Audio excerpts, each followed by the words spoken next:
Hey y'all Gleeks, it is Winky Gleek and welcome to the second day of Until Today.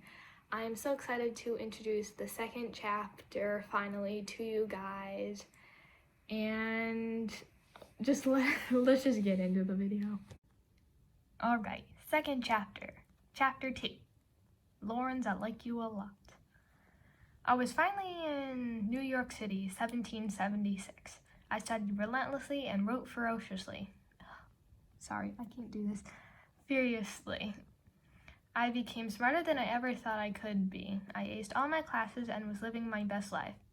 Or at least what I thought was my best life. And that's when I met my first friend. Pardon me, are you wearing burr, sir? I asked the man.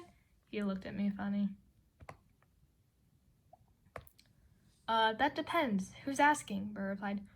Oh, sir, I'm Alexander Hamilton, and I've been looking for you, I said. I'm getting nervous. Burr looked at his books. I heard your name at Princeton, and I was seeking higher study. But then I got into a small fight with a friend of yours. I may have punched him. It's a blur, sir. He handles the finances? I responded. You punched the Burr, sir? He asked me. He kept twiddling his fingers and looking down at his books. Yes. Anyway, I want to graduate in 2 years, just like you. And then I want to join in on the revolution. Your friend looked at me like I was crazy, and I am not crazy, I rambled. So, how'd you do it? It was my parents' final wish before they died, Burr replied. You're an orphan? So am I. I wish we could join the war to show everyone that we are more than anyone could have bargained for. Can I buy you a drink, maybe? Sure, that'd be nice, I smiled. Burr then reached for my shoulder and sighed. Let me offer you some wisdom, my friend. Talk less. Smile more. And don't let them know what you're against or what you're for, he advised. Oh, I sighed. But you can't be serious, right? If you want to get ahead, remember that fools who run their mouths off wind up dead, he reminded me. We walked into the bar to get our drinks. Then a daring young man caught my eye, and he shouted across the room, Hey, yo, what time is it? And he and his other friends yelled back, Showtime! It was the first time I ever saw you, I thought to myself. Feelings I had never known existed started to appear. He's got a nice voice. He's shorter than me. He has dazzling eyes and petite freckles, curly, fluffy hair. And as you sang, I wondered what your name was, but I stopped myself from thinking any further thoughts. Shut up, Hamilton! Stop! No! I screamed in my mind. Like I said. Burr smirked and pointed at you. I laughed with him, but my eyes rolled in the back of my head. The men at the table started banging the table like drums. Showtime, hey yo, I'm John Lawrence in the place to be. 2 pints of Sam Adams, but I'm working on 3, you started. I secretly looked you up and down as Burr and I just stood at the bar top. John Lawrence, nice name, I thought to myself. Stop it, Hamilton, shut the hell up. Just once, relax and enjoy. Those red coats don't want to with me, 'cause I'm a pop these cops till I'm free. A man in a French accent and a high ponytail piped up, Oui, mon ami, je m'appelle Lafayette, the Lancelot to the revolutionary set. I came from afar just to say bonsoir, tell the king casse-toi, who's the best, c'est moi. These men have some nice vocals, maybe I can join them.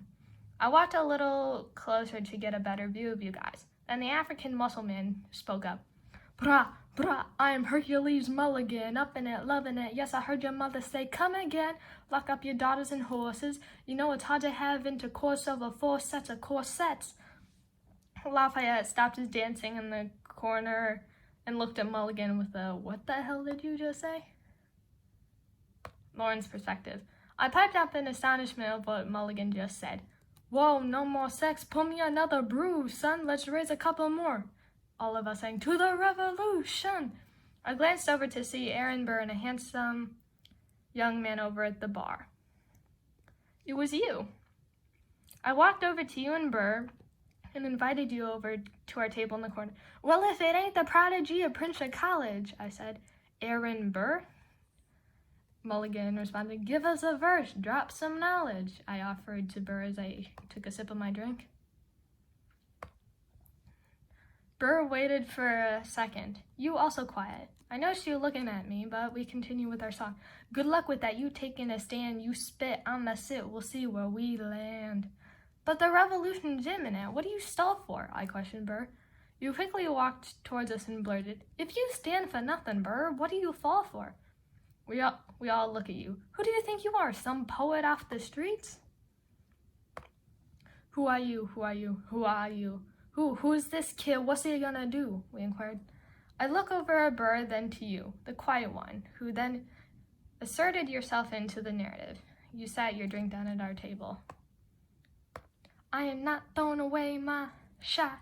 I am not throwing away my shot. Hey yo, I'm just like my country. I'm young, scrappy, I'm hungry, and I'm not throwing away my shot." You started singing.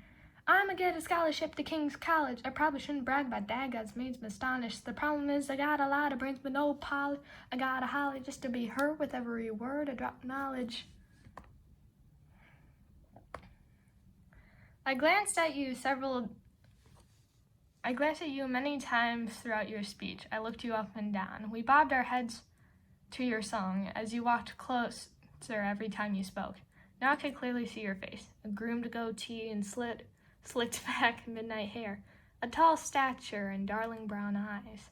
I could go on, but I had to stop myself, for sodomy wasn't allowed. I looked away to Hercules for a second, like, "You seen what I'm seeing? I'm helpless." I looked back at you again, looked you up and down, and I panicked, not knowing that my personal feelings for you were arising. I sheltered them, but I knew deep down they were real. Even though I just met you, I knew I loved you. You had such big dreams, going to college and graduating with high honors. Your voice spoke very eloquently about your problems, goals, and anything you spoke about. I had never heard anything like it. We continued to jazz along as we told you of our big dreams. I put my drink down and walk around you. You continue, and I finally sat down at the table with Hercules and Lafayette. "And to me," you shouted. I laughed inside dirty thoughts, and then I remembered, no dirty thoughts. "He says in parentheses," we vocalized. You stand back up from your seat and walk around over to one of the young ladies and push your hair back behind your ears. "And I wonder if there's even hope." I joined in with a little bit of sounds repeating in the background. "Ma, shut." Lafayette, Mulligan, and I take the opportunity to add our dance moves into the melody. You connect with us and add your dance moves, and perfect in every action. Who knew that you were such a good dancer? We move closer as the night... of course, can't read. We get closer as the night goes on. Frequent shoulder touches, and we stand close. You even say you like me, but that's obvious as friends. But your quote sticks with me. "Lawrence, I like you a lot." I laugh, but I walk away covering my face to hide my blushing. After you slow yourself down and calm, you say you'll make us, your new friends, proud. I spoke up. "Let's get this guy in front of a crowd." The bar members unite with our noise and dance alongside us. We're having the time of our lives, and I listen to intrigue to every word for the rest of our song. Of course, you can't speak. "I am not throwing away my shot," we finalize. We were filled with energy as we all sat down with our final drinks. You stand up and make a small declaration. "I may not live to see our glory." We repeat almost every line. "But I will gladly join the fight." You place your hand on my shoulders, and I look back with a small smile. "And when our children tell our story," you continued. I looked down and remembered, yeah, we have to be normal. 2 men can't have children, right? It's absurd. "They'll tell the story of tonight." And in my head I go, "They'll leave out the sodomy of tonight." I stood up from my chair and continued the melody. "Raise a glass to freedom, something they can never take away." Of course, I can't sing on beat without the song playing in my head. "No matter what they tell you." We raise our glasses as the night goes on. I walk over to you and put My hand on your shoulder. Raise a glass to the four of us. Tomorrow there'll be more of us, telling the story of tonight. You and the rest of us repeat my lines. Mulligan hugs me. Lafayette bobbed his head. I release from Mulligan and I walk over to you. I place my hand gently around your neck. I look at you and lean close. I wish to kiss you, but I can't. So I just smile and we raise our glasses and sing the next few lines together. Raise a glass to the four of us. Tomorrow there'll be more of us, telling the story of tonight. Sorry.